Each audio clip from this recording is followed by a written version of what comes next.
Hey everybody, it's Officer Jason, your Aberdeen Middle School Resource Officer, and thanks for watching this quick video. I'm going to tell you a little bit about a program here in the state of Maryland that's really cool. I'm not going to tell you about it. Jayshree is going to tell you about it. Sure. Hi, I'm Jayshree. I'm a senior at Mount Harford High School in Harford County, and I've also had the amazing, unique opportunity to work with the Maryland Center for School Safety for about the past 2 years now. I serve as their student member on their Maryland Center for School Safety Advisory Board, which if you've heard of your student members of your boards of education in your county, it's kind of a similar concept except for a state school safety body.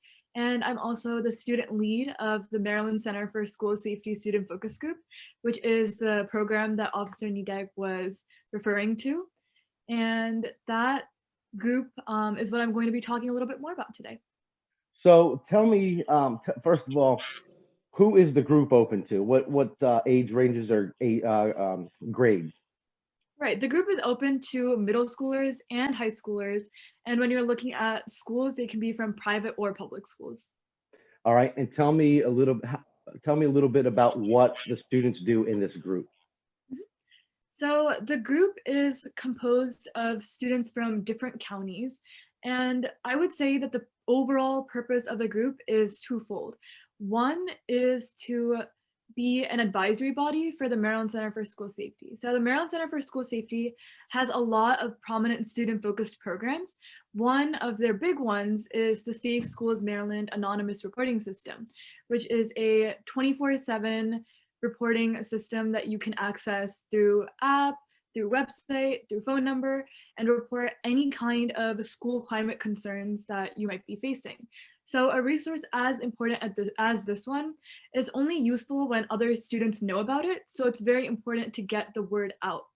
And in cases like these, having the student focus group is kind of a way for the center to know how to reach other students and promote their programs, as well as find ideas for new programs. So you could play a part in that.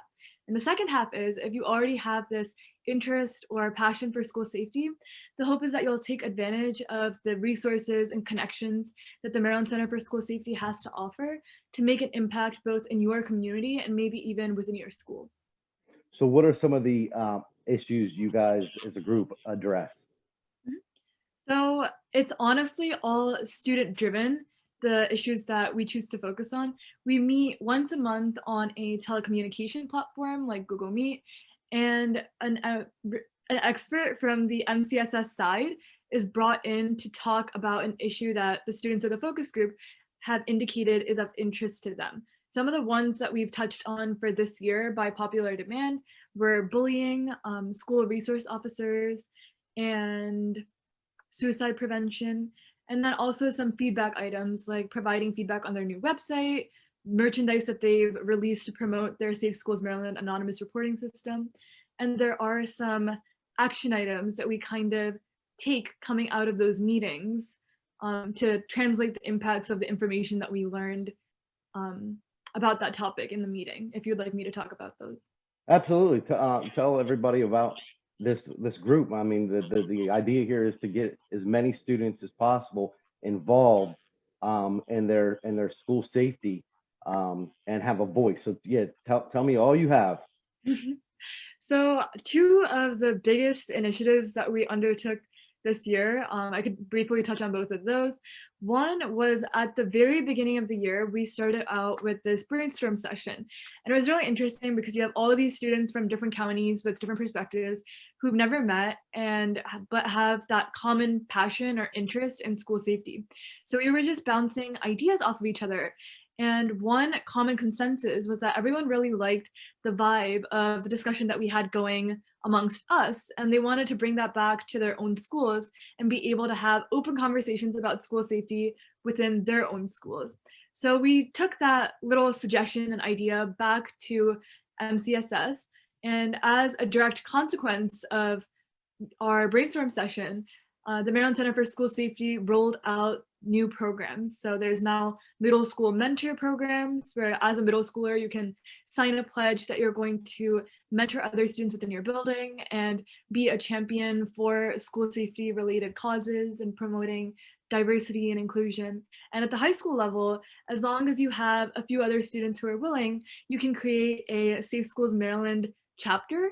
And that's essentially like a club within your own school where you can find other students who are interested in school safety and have open conversations within your own school as the group had originally suggested. So it's really cool to see that little idea trickle down into a large scale program and think that you have some kind of part to play in creating that.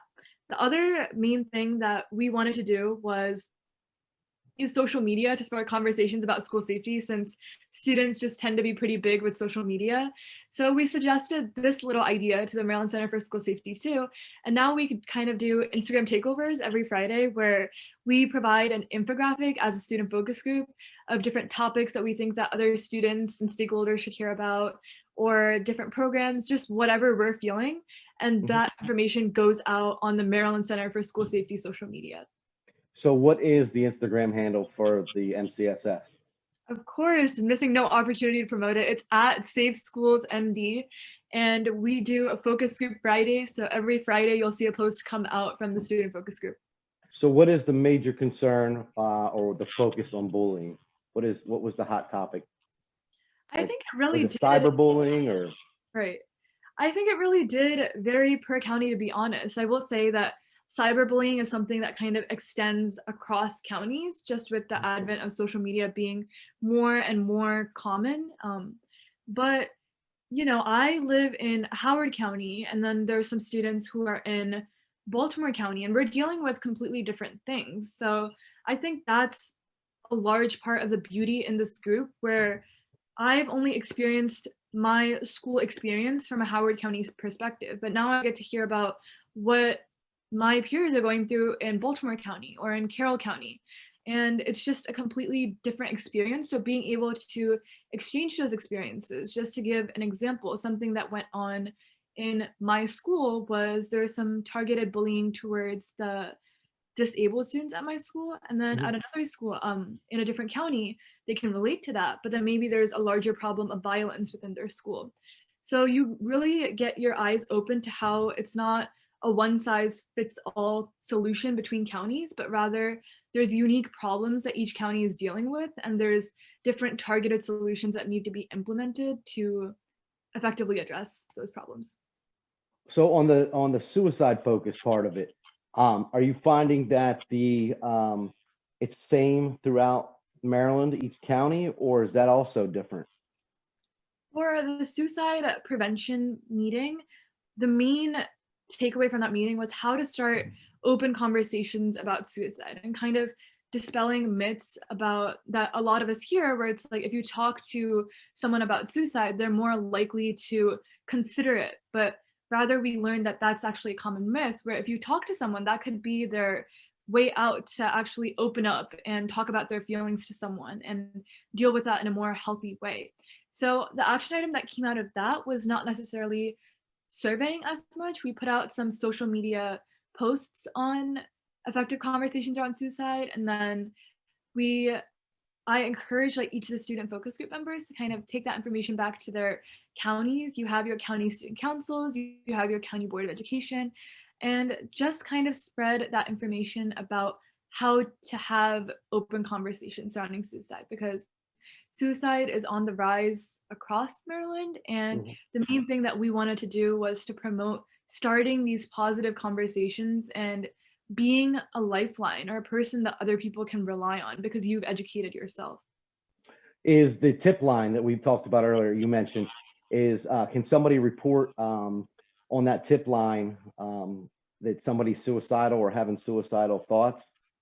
Right. One huge caveat with the tip line that I want to remind everyone of is the tip line is not intended to replace 911 or any existing initiatives within your local school systems, and just talking to a trusted adult. You already have all those resources at your disposal. It's just intended to be an additional resource that you can turn to in the case that for some reason you don't feel comfortable publicly saying something. You can use that anonymous method. That being said, yes, you could report a concern about a friend But if you feel like there's imminent harm there, it might be better for you to talk to an adult directly or just in a way where you know it'll be addressed very quickly. Because when time is of the essence, you don't want to take your chances on something that might take a little bit longer to get them help. But one good thing about the tip line is you can report a diversity of issues. A lot of times when you think school safety, you might just think about violence or mass shootings, things that you've heard about on the news, but it's really any issue dealing with school climate that can be reported on this anonymous reporting system. That could be, domestic abuse if you have any suspect of that, or if there's sexting or sexual violence that you might know that's going on between some of your friends who might be in relationships, or if you think there's drug use, it's any kind of issue. And there's trained tip takers at the Maryland Emergency Management Agency who will immediately be able to route your tip to the appropriate location to take further action. Is there anything else you want to tell me about the group? Yes, the main thing I guess I would like to say is applications for the student focus group are currently open. I believe they're being accepted through mid to late March, and applications are on a rolling basis. So the earlier you apply, you'll immediately hear back with an interview request or whether you'll move to the next level. And we really do prioritize students who indicate early interest, because if you're interested in us, then we're all the more interested in you. So if anything of what I've said today appeals to you about the student focus group, I would highly recommend grabbing that opportunity and applying as soon as possible so that you can represent the students in your county and also have an opportunity to make a local and statewide impact when it comes to school safety.